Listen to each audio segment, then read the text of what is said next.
Quand on regarde les photos ici autour et les fresques, etc., on se rend compte que peut-être avant 1900 et au début des années 1900, ceci était un local de réunion pour les syndicats lainiers. Hein. C'est ça, exactement.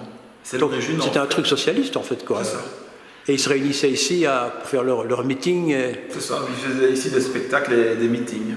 Mais à cette époque, Verviers, c'était quelque chose. Hein. À cette époque, c'était, disons, à la belle époque de Verviers, oui, c'était quelque chose. C'est-à-dire que Verviers était la deuxième ville la plus riche de Belgique, après Anvers. C'est pas pour rien que c'est Verviers, pendant la guerre de sécession, qui a fourni pour, ouais, c'est ça, pour 95-96% des uniformes, aussi bien au nord, donc les uniformes bleus et au sud. Si le théâtre va s'appeler le théâtre du peigné, ça vient de peigne, peigner la laine, c'est ça? Exactement, oui. L'idée d'abord, c'était de remettre en valeur un petit patrimoine et surtout, s'il y a la possibilité de faire rêver les Verviétois. Maintenant, au niveau budget, c'est toi qui prends le budget en entier en main? En fait, pour un budget, pour parler, pour pondérer, on est pour 100% du budget nécessaire à la réalisation de notre entreprise, je vais dire, puisque ce qu'on veut, nous autres, c'est créer un espace qui peut accueillir des artistes. Oui, mais qui vous appartient en propre, l'espace. Qui nous appartient, oui. Donc c'est vraiment une entreprise privée, hein, au départ. Tu as des subsides? Non, tu n'as pas de subsides. Non, je n'en ai pas. Disons qu'en gros, on est à 75% du budget, là, en fonds propres. Oui. Il nous reste peut-être 20-25% à trouver. La ville de Verviers a donné donc son approbation pour éventuellement nous aider, c'est-à-dire on travaillerait en collaboration avec le centre culturel qui pourrait exploiter l'espace. Maintenant, pour parler en argent, 25%, ça représente, je veux dire, 200 000 euros. Oui. Combien de personnes dans cette salle? Assises, c'est, je veux dire, entre 150 et 200 personnes. Alors, 150, 175, je ne vais pas exagérer. Ouais. 150, 175, assis de manière confortable. Debout, beaucoup plus, évidemment. Et ouverture possible quand? Je n'ai pas de réponse claire. Ça peut être très vite. Si je trouve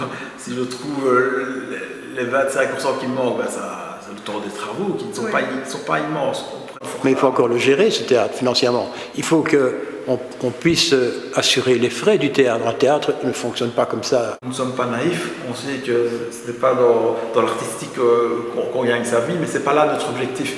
Maintenant, on a mis plus d'argent, d'énergie dans ce projet qu'on imaginait. Donc c'est vrai qu'on a bien plus ou moins récupéré, pas récupérer nos billes, mais au moins que ce soit retirer quand même un peu quelque chose, donc que ce soit plus confortable. On s'est même dit pourquoi ne pas louer l'espace pour des sociétés qui cherchent peut-être pour des incentives ou autres, oui, bien sûr. Une ambiance d'accueil autre qu'une salle d'hôtel. Tu disais que finalement c'est ton père qui est à l'origine de ceci. C'est plus ou moins. C'est pas mon père qui est à l'origine de ce projet, mais c'est peut-être mon père qui nous a inspiré le projet, Oui. parce qu'il nous a appris à aimer la ville dans laquelle il a été bien accueilli d'ailleurs. Oui, parce que tu es d'origine marocaine. Tu es marocain ou belge? Je suis syrien d'origine. Ah, syrien d'origine, voilà. Donc, tu n'es pas d'origine belge. Non. Donc, tu pénètres dans la culture occidentale au départ, en tout cas, comme ça? Disons, moi je ne pénètre pas parce que j'y suis né, Oui. j'y baigne depuis toujours. Oui, mais ton père? Mes parents sont syriens d'origine, oui. Oui.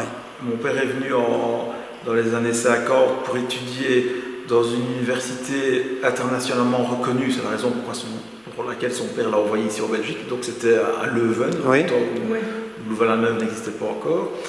Il a étudié ici à Leuven et on lui a parlé d'une pharmacie à reprendre à Verviers. Mais lui ne connaissait pas Verviers, il connaissait Leuven, Bruxelles, Oui. un peu Liège. Et quand il s'est renseigné à des Liégeois pour avoir un avis sur Verviers, ce qu'on lui a dit c'est ne va surtout pas là, c'est tous des riches prétentieux. Mais oui, mais ça ne m'étonne pas. C'était le cas il y a 70 ans et plus du tout maintenant. Hein. Ça a complètement changé. Hein. Mais il est venu quand même. Ah oui, c'est c'est une belle histoire. Ça nous honore aussi, finalement. Tout à fait. Nous, les Verviétois, parce que moi, je viens des Péteux. Hein, Oui, j'ai jamais la maison.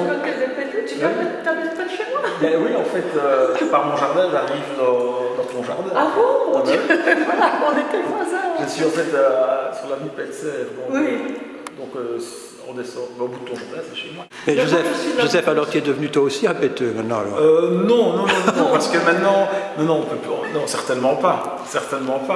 Mais maintenant, les habitants des maisons actuelles de Verviers, des belles maisons, n'ont plus le profil. Non, c'est plus du tout. C'est pas une question de qualité de la personne humaine, mais ce n'est plus le profil social qui est En fait, avec la laine qui s'est cassé la figure, Verviers a... C'est pas la laine qui s'est cassé la figure, c'est peut-être les entreprises qui n'ont pas suivi. Ou qui